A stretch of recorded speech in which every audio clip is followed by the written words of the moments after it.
Demo shit. Eli demo paskaa, eli demoni paskaa.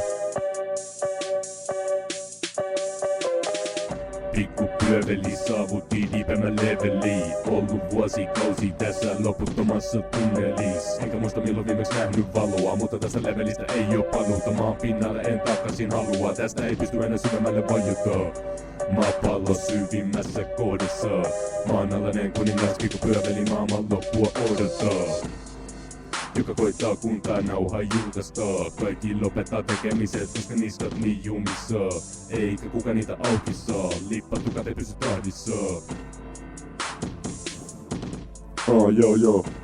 Mut tätä biisiä ei kyllä pystynyt duunaan loppuun, kun tästä tulee jotain ihme West Coast vinguntaa, tsekkaa. Jotain gangsta vinguntaa, mikä tää on, jotain Memphis gangsta vinguntaa. En mä tunne tällaista, en mä halua tällaiseen laulaa päälle. Mut tän takia siis mä lopetin tästä liva tää demoni. Mut mulla on yksi toinen viitote tohon äskeiseen gangsta-vinguntaan, joka tää pitäisi ehkä kuulla. Se on OG gangsta-vingunta. Ne tietää ketkä tietää. Tsekatkaa.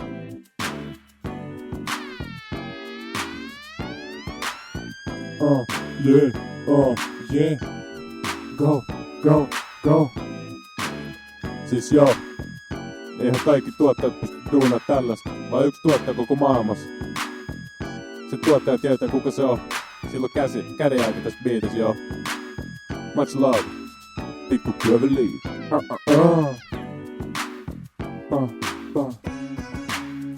Pikku pyöveli demo shit.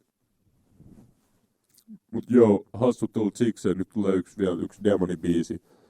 Mä en tehnyt tätä demonibiisiä loppuun ennen kuin toi demonibiisi sen takia kun Mä kuulin, että tää DJ Gridlock oli duunannut samasta samplesta yhden biusan, niin sit mä kellasin, että jengi taas niheilee jotain, että pyöveli vaittaa taas jengiä, niin en mä jaksanut duunaa sitä loppuun, sitten tästä oli taas tää demoninauha tyyppinen styge.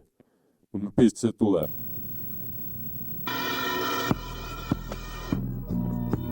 Toi Back in the Days, Big Pyöveli 17B, Gangsta Shit Lifestyle, no.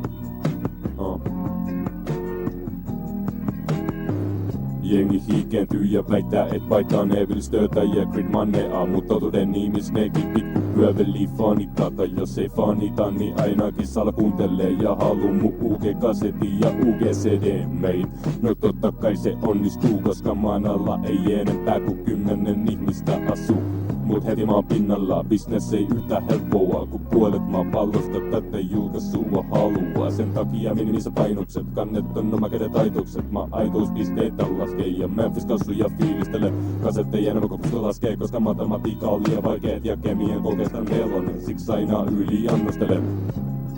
Eikä tällaista ole olemas. Hiisaa niin paljon, et pelkää pupili ja molemmat silmät. Ja saavusena koko asunto. Nyt tiedät miksi nää jumista soundin näillä nauhalla. Ja äänitys käy ilman Mickey Main. Koska myin sen pois ja ostin lisää hittiä main. Joo. Mä en niitä aikoja, kun pikkupyövelillä ei ollu edes mikkiä. Kyllä tiedätte, kun tää duunas vaan. Jotkut saattaa muistaa ne 2 OG-biisiä. Klik, läk ja hiit, jotkut stokkaut, jotka on äänetty ilman mikki. Toinen huuja mukaan etetty kännykän mikillä. Mä en tiedä, ota selvää. Jos joku muistaa vielä, niin idea plaani. Hiihtopiipot stokkauttaa, kasetit on takas muodissa.